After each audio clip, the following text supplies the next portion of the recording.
Zonda here, gonna guide you through some Road Rash 64 as I've mentioned. So first thing what we're gonna do in true 90s video game fashion is input a cheat to unlock the level we're racing on. So I'll go up, left, left, right on the C buttons, then I'll down, C again, and Z, and that unlocks our cheat level.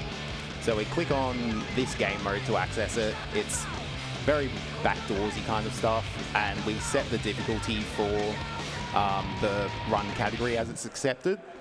So lots of police and lots of traffic. And the two bikes we can choose from here are both essentially the same, so we just, get started and off we go. So Road Rash is a motorbike combat game, and as that implies, you basically race along and you hit people with weapons, try and knock them off their bikes. And today we're going to ignore that a little bit and just try and hook it to the finish line as fast as we can. So here I'm just trying to do clean racing lines, nothing major in terms of skips until we get to here. And now we start going off course to try and basically optimize our lines to the finish line. So lots of off-roading adventuring in this run. And we get that little prompt telling us the game's not happy that we've basically skipped a few checkpoints and cheated. So the risk being, if you fall off your bike off-road anywhere, you essentially get respawned back to where you first left the racetrack. So lots of time loss if you crash in the wrong place. And here we're on the racetrack again, so little risk even if we do crash. And here we're going to take a big jump off towards the left. Lots of flying through the sky in this category. And rejoin the track here. With how fast the bikes are, you're essentially a passenger half the time, so it can be very difficult to control.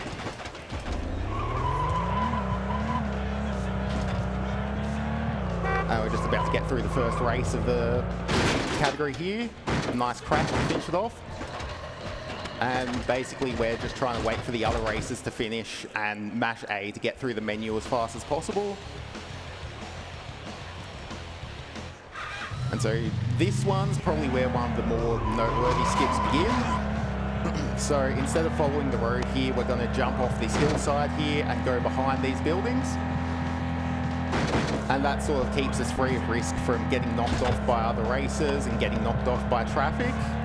There is a strat that uses the road there that can save time, but it's very dependent on RNG, so it's a bit of a more risky one to go for.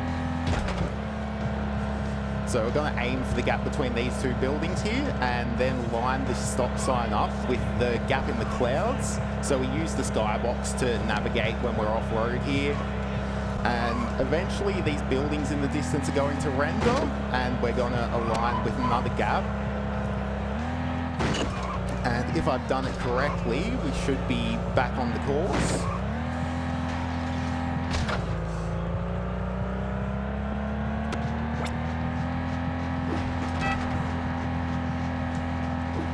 And so whacked into a pedestrian there and lost my alignment.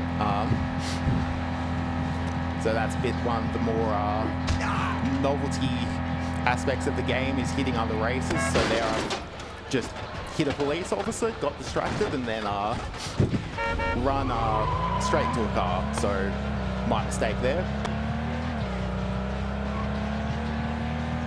So crashing doesn't lose too much time, thankfully, when you're on the road. And got nervous there. This could potentially be bad, as I'm in a loading zone in the game where the respawns can take a while, as you can see. So might have to sit and wait for a bit until the game loads. I think it has something to do with this bridge that we were on.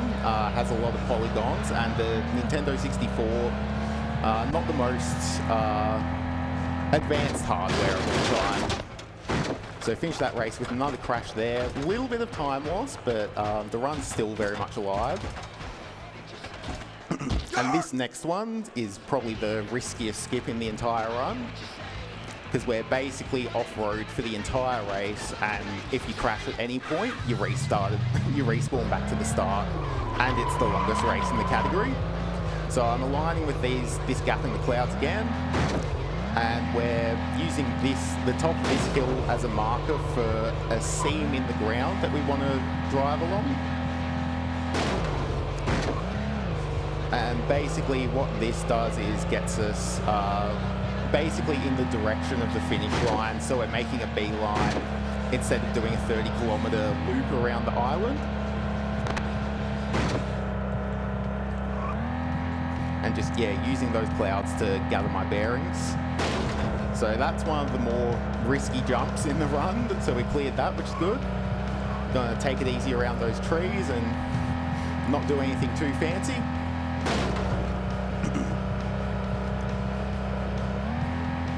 And here is basically a mix of you want good alignment to jump over these hillsides, and a little bit of luck on landing for some of them, because yeah, the bike's going quite fast and your racer doesn't want to hold on sometimes.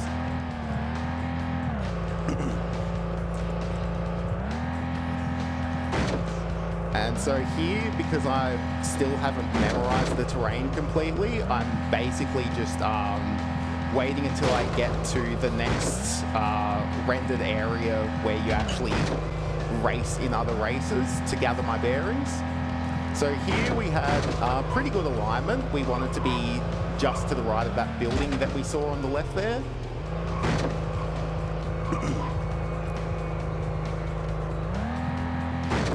And again, that should take us straight to the finish line. We've cleared the riskiest part of the run, but you can still crash here if you make a mistake or two, and that very much kills it.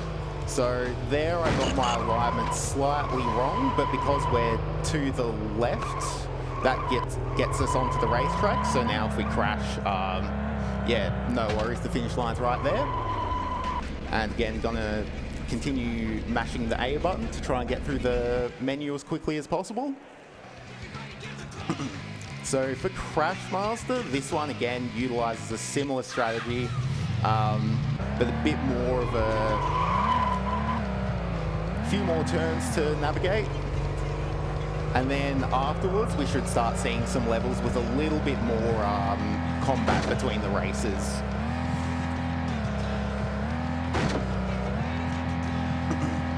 So again, just using the clouds to find my way onto the right track here, and a little bit of praying for good RNG.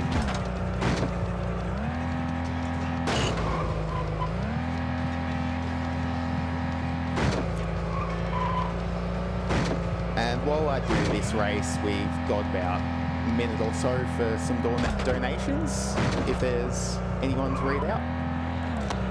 We haven't got any new donations, but I will take this opportunity to just remind everyone who we are. We are AusSpeedruns. We put on speedrunning events for charity. This time we're raising money for Game on Cancer, which is a charity that funds early career cancer researchers working across all areas of cancer research. If you want to donate, you can go to donate.ausspeedruns.com, or if you're here at PAX in person, you can head to our desk on the right of the stage and donate there. Alright, so we did a bit of a safer skip, so you can go further into the race and before you rejoin the track. And there I misaligned slightly, but it meant that when we crashed, we were towards the end of the race rather than back at the start. And so here we get to do a little bit of fighting before the speed run takes us on other tracks. So the boys are swinging their weapons there, and it's a bit of a silly, more slapstick-oriented game. And now we get to dodge some traffic. And here I'm going to jump off to the right and go to the right of this building. Hope that I land that. Yep. got a nice little 360 trick there, and again we're back off-road. So yeah, lots of flying through the air in this game, in this run.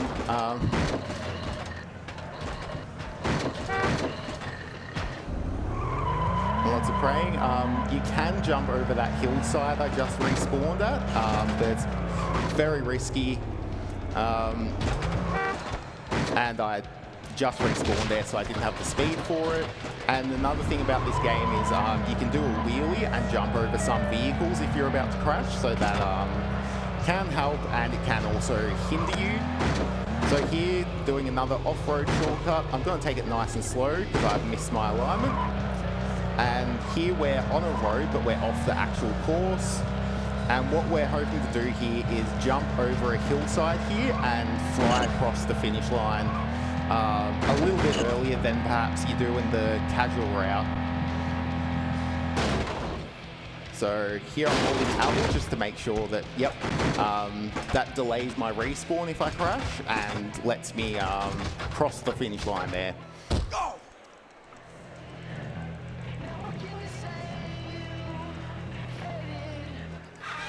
So this one I am a little bit nervous for because I typically like to warm up for this one, but got a bit of traffic delays on the way in.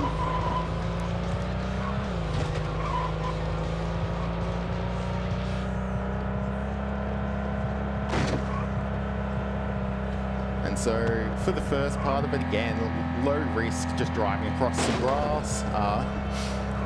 And then up here we start to things get a little bit bumpy again. So a bit of praying for some good RNG. In the world record run, Joe D'Amelio, who has it, actually almost crashed twice up here, but managed to save it.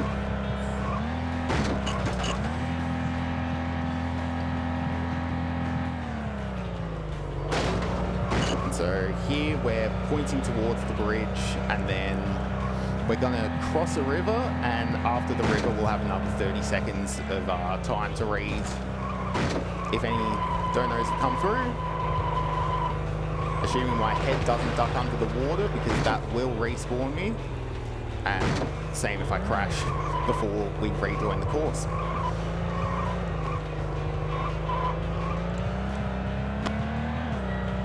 I guess I'll just mention as well that we've got a couple more donation incentives coming up. The next one is for the Super Metroid run, which is in a couple of runs' time. Save or kill the animals. Currently, Save the Animals is winning at $200. So if you'd rather leave them behind on the exploding planet, you need to get some money in for those.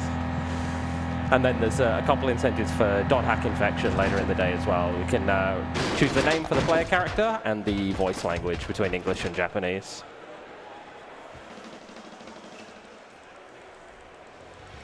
Alright, so we're on to the second last race here, which is going to take a similar route to what we just did before when we jumped over the hill to get to the finish line.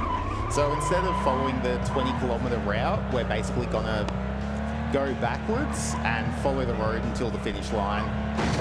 And yeah, skip most of the race. So I would go for that jump over that hillside there, but it is risky, and if I crash, I'm respawned back at the start of the run, at the start of this race. And I'm feeling like this is a pretty good pace, doing better than all of my runs in my warm-up stream yesterday. Didn't get a run to this point in the run, actually. And so we're going to come up here, go around this side, brake, turn around, and finish the race. And the next one is going to be a short little 20-second race to finish it out. So when we hit the wall at the end, that will be time. And hopefully we don't get bopped by these AI. So they can be very crafty in their combat. And down the bottom left, we can see where they are relative to them.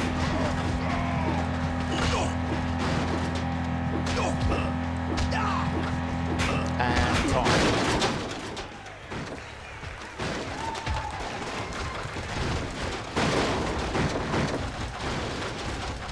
Yeah, so Thanks very much to everyone for tuning in, and thanks to the team for inviting me along to run my game. That's all I've got. Yeah. Thank you very much, Zonda. That was awesome. Take it easy, guys. So next up, we've got Pokemon Puzzle League with Tom, so stick around for that. That's going to be a fun one.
All right, I think we are pretty close to being ready to get going with the Pokemon Puzzle League run by Tom, so stick around.